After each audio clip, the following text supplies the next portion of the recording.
होली मुबारक, दीपावली मुबारक। यही चीज तो अल्लाह के नबी सल्लल्लाहु अलैहि वसल्लम से अरब के काफिरों ने कही थी, 6 महीने आप हमारे माबूद की इबादत कर लें, 6 महीने हम आपके माबूद की इबादत कर लेते हैं। अल्लाह के नबी सल्लल्लाहु अलैहि वसल्लम ने फरमाया नहीं, ये नहीं हो सकता है। इंसानियत अपनी जगह पर है, रहमो करम अपनी जगह पर है, लेकिन ये नहीं हो सकता है कि हम तुम्हारे खुदा की तुम्हारी इबादत कर लें और तुम हमारे। अल्लाह के नबी ने दो टोक जवाब दिया, लकुम दीनुकुम वलिय दीन, तुम्हारे लिए तुम्हारा दीन, मेरे लिए मेरा दीन, तुम्हारे लिए तुम्हारा रास्ता, मेरे लिए मेरा रास्ता, तुम्हारे लिए तुम्हारा तरीका, मेरे लिए मेरा तरीका। अल्लाह के नबी ने फरमाया युस्बिहुर रजुलु मुमिनन व युमसी काफिरन, क़यामत की एक निशानी ये होगी कि तुम मुसलमानों को देखोगे, सुबह उठेगा तो मोमिन होगा, लेकिन शाम होने से पहले पहले वो काफिर हो जाएगा। ये चुनाव है, बिहार में भी चल रहे हैं, आपके इधर भी होते हैं, आप देख लीजिएगा ये मंजर, हमें याद है, बोल देंगे, मस्जिद का चंदे का मामला है। आप लोगों की कानाफूसी से हमें इंडिकेट कर दिया है।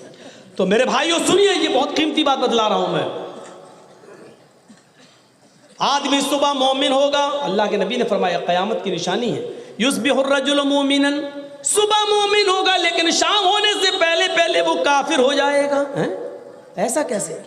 आप देखोगे एक आदमी को, एक मुसलमान को, हय्या अलस सलाह हय्या अलल फलाह की आवाज सुनेगा, बिस्तर से उठेगा, अस्सलातु खैरुम मिनन नौम, यह आवाज सुनेगा, बिस्तर से उठेगा, वो वुजू बनाएगा, फजर की नमाज मस्जिद में जमात के साथ पढ़ने के लिए आएगा, नमाज पढ़ने के बाद वो कुरान की तिलावत भी करेगा, सुबह तक बैठकर लंबी लंबी दुआएं भी मांगेगा, सब कुछ करेगा, फजर के बाद कुरान की तिलावत में भी लगेगा, दुआस्कार भी करेगा, ज़ुहर भी पढ़ेगा, असर भी पढ़ेगा, लेकिन एक पार्टी का टिकट मिला हुआ है उसे, वो चुनाव भी लड़ रहा है, उसको वोट चाहिए, उसकी बस्ती में कुछ गैर मुस्लिम भी रहते हैं, जब तक गैर मुस्लिमों के वोट नहीं मिलेंगे वो जानता है कि मैं जीतूंगा नहीं, लेकिन शाम का सूरज डूबने से पहले पहले वो गैर मुस्लिमों का वोट पाने के लिए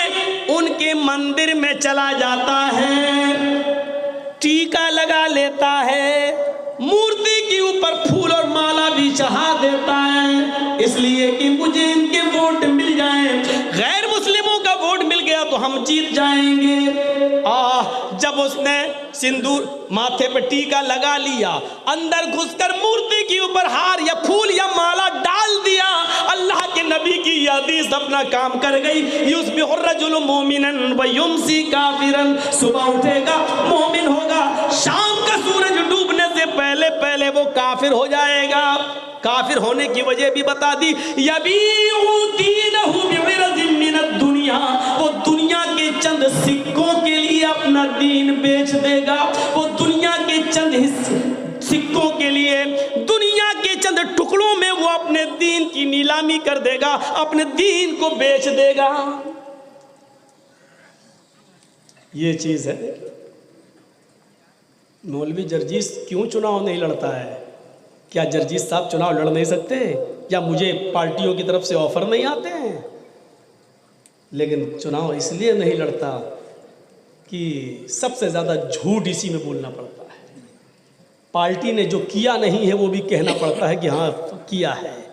अपनी पार्टी की गलतियों को भी पर्दा डाल के सच साबित करना पड़ता है, और वोट लेने के लिए टीका भी लगाना पड़ता है, और हार और फूल भी डालना पड़ता है, और हाथ जोड़ के खड़ा भी होना पड़ता है। क्या करें? यबीउ दीनहु बिइरज़िन मिनद दुनिया। काफिर किसको कहा है? सिर्फ सर झुकाने वाले को नहीं, दुनिया के चंद टुकड़ों में अपने दीन को बेच देने वाले को काफिर कहा है। चंद सिक्कों में अपना ईमान बेच देगा। मसावात का दर्स इस्लाम देता है। खुतबा हज्जतुल विदा उठाओ, कल जो हमने उसकी 5 चीजें बयान की थी, खत्म करने से पहले अल्लाह के नबी ने यह भी कह दिया था या बनी आदम कुल्लुकुम मिन तुराब, कुल्लुकुम मिन आदम व आदम मिन तुराब। आए लोगों, तुम सब आदम के बेटे हो और आदम मिट्टी से पैदा हुए। ला फज़ला लिअरबिय्यिन अला अजमी वला लिअजमिय्यिन अला अरबी। किसी अरब के रहने वाले को गैर अरब पर कोई फौकियत नहीं है, किसी गैर अरब के रहने वाले को किसी अरबी पर कोई श्रेष्ठता नहीं है, किसी काले को गोरे के ऊपर और किसी गोरे को किसी काले के ऊपर कोई श्रेष्ठता, कोई दर्जा नहीं है। सब बराबर हैं अल्लाह की नजर में। काला गोरा बराबर, छोटा बड़ा बराबर, अमीर गरीब बराबर, सब बराबर हैं। इल्ला बित्तक़वा, अल्लाह की नजर में बड़ा वो है जो अल्लाह से सबसे ज्यादा डरने वाला है, जो अल्लाह का खौफ सबसे ज्यादा खाने वाला है। हज का मैदान है, मसावात का दर्स यहां से सीखिए। हिंदू भाइयों, तुम्हें कल या परसों ये तकरीर तुम तक भी पहुंच जाएगी, तुम भी सीखो इस्लाम इस मैसेज को। हज का मैदान है, अफ्रीका के काले लोग भी मौजूद हैं, मिस्र के गोरे लोग भी मौजूद हैं, हिंदुस्तान के काले और गोरों के बीच में मीडियम लोग भी मौजूद हैं। 40-50 लाख का मजमा है, अमीर भी है, गरीब भी हैं, काले भी हैं, गोरे भी हैं, ठिगने भी हैं, लंबे भी हैं, मोटे ताजा भी हैं, पतले दुबले भी हैं। सब एक ही मैदान में जमा है और सभी की जबान से जुमले निकल रहे हैं, लब्बैक लब्बैक अल्लाहुम्मा लब्बैक। हाजिर हूं, तेरे सामने आया हूं, अपने गुनाहों की पोटरी लाद कर, अपने गुनाहों का बोझ अपने सर पर लाद कर तेरे दरबार में हाजिर हुआ हूँ। ऐ अल्लाह, तेरे दरबार में आया हूँ। हर आदमी अपने अपने अपने गुनाहों को पेश कर रहा है कि अल्लाह तेरे दरबार में आया हूँ। न अमीर गरीब को भगा सकता है, न गरीब अमीर को भगा सकता है। ये इंसानियत, ये मसावात का दर्स जो इस्लाम देता है, दुनिया की सारी कौमें हैरान और परेशान हैं। हिंदू भाइयों के मंदिर में चले जाओ, ब्राह्मणों के मंदिर में शूद्र नहीं जा सकता, शूद्र के मंदिर में ब्राह्मण नहीं जा सकता, ब्राह्मण पूजा करेगा तो शूद्र नहीं जा सकता, शूद्र ब्राह्मण की थाली में नहीं खा सकता। मेरे भाइयों, ये अलग अलग चीजें हैं, लेकिन इस्लाम के नजरिए पर गौर करो, इस्लामी शिक्षा पर गौर करो। अजान की आवाज आती है, हय्या अलस्सलाह। मुअज़्ज़मपुर के अंदर, नारायणपुर के अंदर एक टोटो चलाने वाला आदमी बेचारा, उसने आजान की आवाज सुनी है, 100-200 रुपए कमाता है, उसने आजान की आवाज सुनी है, वो जल्दी से वुजू बनाता है और मस्जिद में चला जाता है। उसी नारायणपुर की सरजमीन पर मौलाना जर्जीस भी प्रोग्राम करने के लिए आए हैं। जर्जीस साहब को अपने कमरे से वुजू बनाकर मस्जिद में जाने में देर हो गई, आगे की सब भर गई है। टोटो चलाने वाला बिल्कुल बीच में पहली सफ में बैठा हुआ है। मौलवी जर्जीस बाद में आता है। इस्लाम की नजर में मौलवी जर्जीस को इतना पावर नहीं है कि आगे सब में बैठे हुए टोटो चलाने वाले को उंगली के इशारा करके मस्जिद से बाहर निकाल दे, या पीछे की सफ में खड़ा कर दे और खुद आगे की सफ में लग जाए। ये पावर न तो इस्लाम जर्जीस को देता है, न मस्जिद की कमेटी जर्जीस को दे सकती है, कोई किसी को नहीं दे सकता है। हय्या अलस्सलाह की आवाज सुनी, सऊदिया की सरजमीन है, मक्का है, खाने काबा है, हिंदुस्तान का एक गरीब आदमी उमरा करने जाता है, पहली सफ में बैठा हुआ है, इमाम हरम के पीछे नमाज पढ़ना चाहता है, पहली सफ के अंदर है। सऊदिया का बादशाह भी नमाज पढ़ने आ रहा है, उसको पीछे जगह मिलती है। अल्लाह की कसम, सऊदिया के बादशाह को भी ये पावर नहीं है कि अगली सफ में बैठे हुए इंडिया के उस गरीब आदमी को पीछे सफ में कर दे। नहीं नहीं, तुम बाद में आए हो, बाद में बैठो, पीछे बैठो। ये अलग बात है कि आगे सफ का कोई आदमी उठे और मौलवी जर्जीस की इज्जत करता हुआ कह दे साहब आप आगे आ जाइए, वो अपनी जगह पर खुद कर दे, वो एक अलग मसला है, लेकिन जर्जीस साहब को हटाने की ताकत नहीं है। सऊदिया का बादशाह भी किसी को भगा नहीं सकता।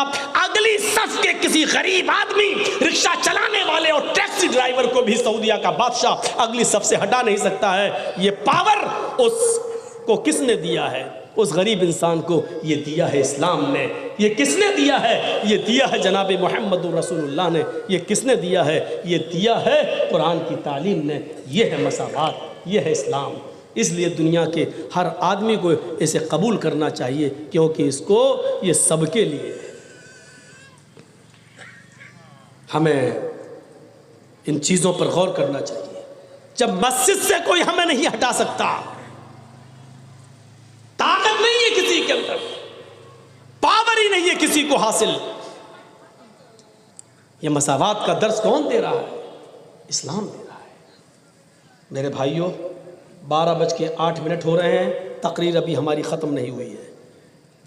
मैं कुछ लोगों को चादर लेकर आपके दरमियान भेज रहा हूँ। इस मस्जिद की तामीर होना है, काम बाकी है। आप लोगों से गुजारिश है कि आप लोग मस्जिद के नाम पर ज़्यादा से ज़्यादा ताउन करें। मैंने कटिहार के एक जलसे में कहा था कि अल्लाह की राह में जो चीज़ जितनी ज़्यादा खर्च होती है बढ़ती है। एक कुतिया को देखो कितने बच्चे पैदा करती है, 10, 12, 6, 8, लेकिन कितने दिखाई देते हैं? 2 इधर, 5 इधर, 6 इधर। सड़क पे कोई ट्रक के नीचे मर गया, जबकि वो काटे नहीं जाते। और कितना देती है कुतिया? 6, 8, 10। और एक बकरी को देख लो कितने बच्चे देती? 2, मुश्किल से 3। वैसे 3 बहुत कम देती है, 1, 2, 2, 1 ज़्यादा है। इस साल आप अल्लाह के नाम पर कुर्बानी करिए। 1 करोड़ बकरा कुर्बानी हुआ, दूसरे साल अल्लाह ताला ने 1 करोड़ से ज़्यादा फिर पैदा कर दिया। रोज़ाना कितना अल्लाह की राह में सदका और खैरात हो रहा है, और कुर्बानी के मौसम में कितनी कट जाती हैं, अल्लाह की राह में सदका और खैरात हो जाती हैं, अल्लाह दूसरे साल फिर बढ़ा देता है। ये इस बात की अलामत है, अल्लाह की राह में जो चीज़ जितनी ज़्यादा खर्च होती है वो उतनी बढ़ती है। इस पर आप भरोसा करते हुए आप ज़्यादा से ज़्यादा ताउन करिए। भेजिए कुछ लोगों को कपड़ा लेकर। अब आइए आप इधर, मैंने अपना काम कर दिया है। अब आप सुनिए, इस्लामी मसावात को आप देख रहे हैं। मैंने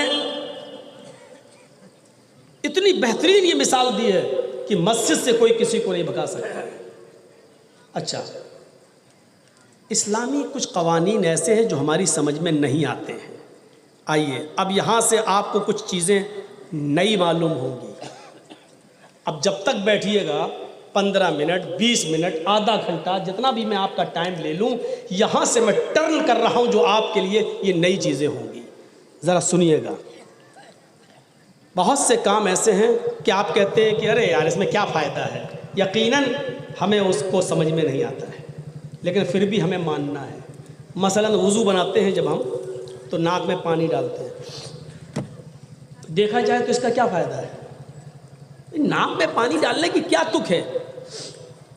ये सर का मसा करते हैं हम लोग, इसका क्या फ़ायदा है बताइए तो आप?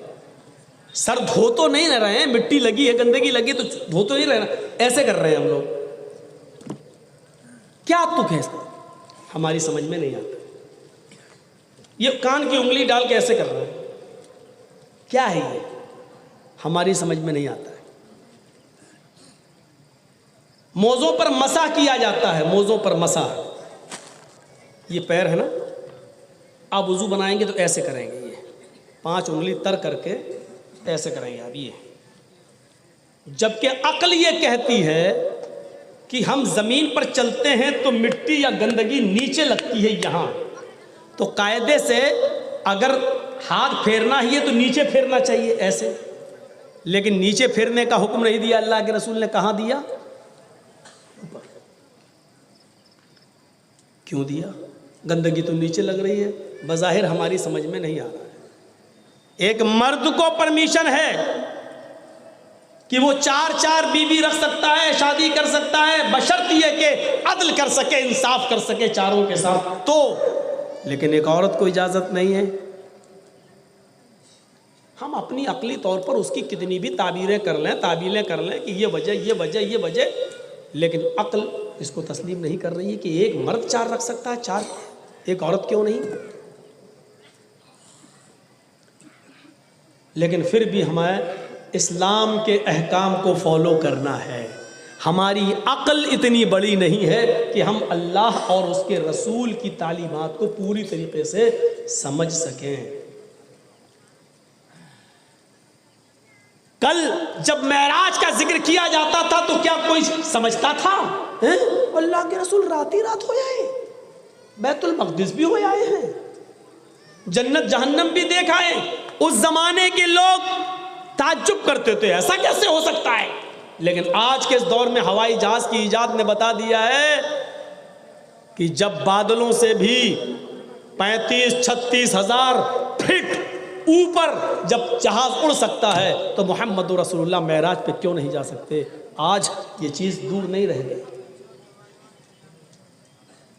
हमें इस्लाम के अहकाम को हर हाल में फॉलो करना है, चाहे उसमें हमारा फायदा हो या ना हो। आप कहिए कि मगरिब की 3 रकात पढ़ाई है अल्लाह के रसूल ने, चलो हम 4 पढ़ लेंगे, नुकसान क्या? नमाजी तो पढ़ रहे हैं लेकिन नहीं पढ़ सकते हैं। अब आप कहिए नुकसान क्या है? नहीं, मिसाल दे रहा हूं आपको। ट्रैफिक नियम जानते हैं क्या है? मालदा में है कि नहीं हमें नहीं मालूम, लेकिन होगा। बड़े बड़े शहरों में कलकत्ता चले जाइए, आसनसोल चले जाइए, कानपुर चले जाइए, लखनऊ चले जाइए, दिल्ली चले जाइए, मुंबई, हैदराबाद, बड़े बड़े शहरों में चले जाइए तो आप देखेंगे वहाँ पुलिस वाला नहीं खड़ा है चौराहे पर, वहाँ सिग्नल लगे हुए हैं, लाइटें लगी हुई हैं। कभी आपने देखा? गाड़ी चला रहे हैं, रेड लाइट जल गई। रेड लाइट जलने का मतलब क्या हुआ? गाड़ी रोक दो।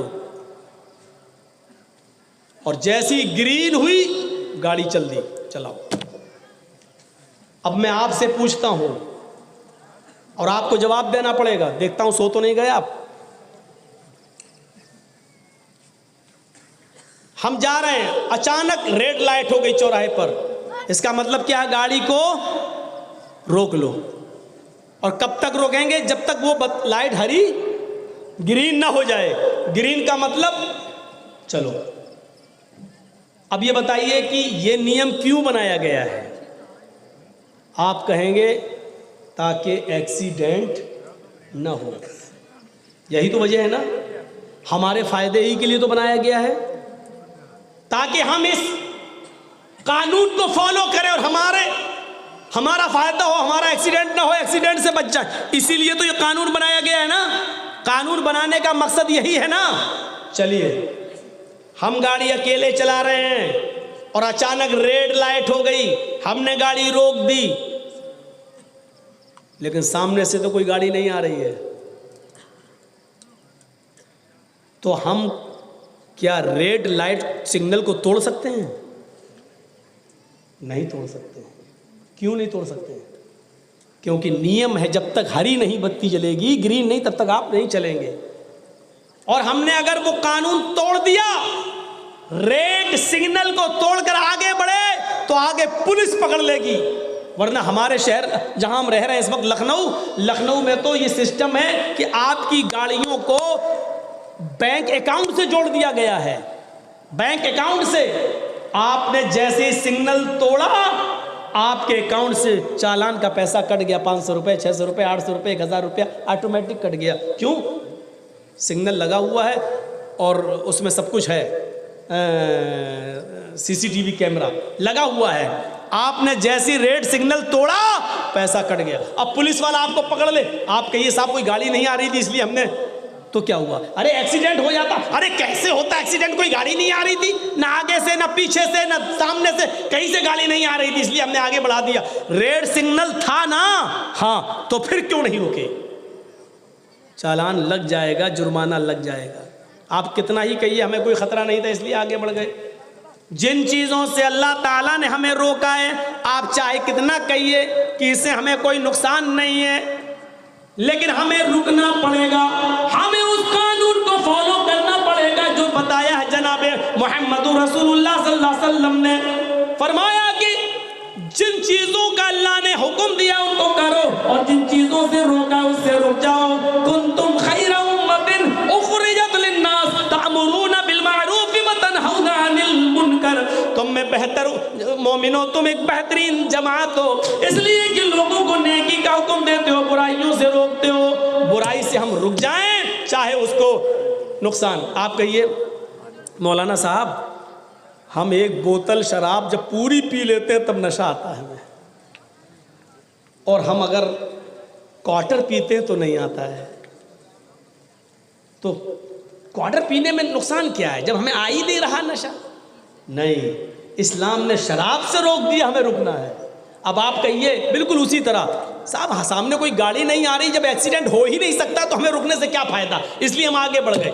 नहीं, रुकना पड़ेगा, चाहे गाड़ी आ रही हो नहीं, रेड सिग्नल है, रुकना पड़ेगा। अल्लाह ने हुक्म दिया है शराब छोड़ो, हराम किया है तो हमें रुकना पड़ेगा, चाहे हमारी अक्ल में ये बात आए या ना। सिग्नल को हमें क्रॉस नहीं करना है। और एक बात सुन लीजिए, बहुत ज़बरदस्त मिसाल दे रहा हूँ। बहुत से लोग कहते हैं कि अल्लाह से अपने गुनाह की तौबा करो और गुनाह ना करो। सही बात है, हम भी कह रहे हैं, लेकिन किन गुनाहों से तौबा की जाती है आपको मालूम है? जो अनजाने में गुनाह हो जाएं, या अमलून बिजहालतिन, जो अनजाने में हमसे गलती हो जाए, उसकी तौबा अल्लाह ताला कहता है कि हम चलो माफ़ कर देंगे और कबूल कर लेंगे। लेकिन जो आदमी जानबूझकर शराब पीता हो, जो आदमी जानबूझकर जुआ खेलता हो, जो आदमी जानबूझकर जिना करता हो, जो आदमी जानबूझकर गुनाहों में मुलव्वस हो, फिर वो कहे कि अल्लाह हमें माफ कर दे। जब तक वो आज़म मुसम्मम न करे कि अल्लाह इस गुनाह को हम आइंदा नहीं करेंगे, तब तक अल्लाह उसको माफ नहीं करेगा। अब आपकी उम्र जानबूझकर गुनाह करने की नहीं रह गई है। कभी आपने गौर किया है, स्कूल में एक बच्चा पढ़ता है, मिसाल पर गौर कीजिएगा, स्कूल में एक बच्चा जब पढ़ता है तो नर्सरी होती है, LKG होती है, UKG होती है, उसके बाद फर्स्ट, सेकंड, थर्ड। नर्सरी में आपके बच्चे को लिखने के लिए क्या दिया जाता है? पेंसिल मसाले वाली, याद है ना, और रेजर दिया जाता है साथ में। बच्चा लिखता है A B, गलत हो गया, उसको रेजर से मिटा देता है। उसकी मैम या उसके सर बार बार कहते मिटाओ, गलत है। चौक से लिखवाया जाता है और फिर उसको मिटा दिया जाता है। हैं? बच्चा नर्सरी में पेंसिल से लिखता है, रेजर से गलती करता है, मिटा देता है, और ये सिस्टम चलता है प्राइमरी तक।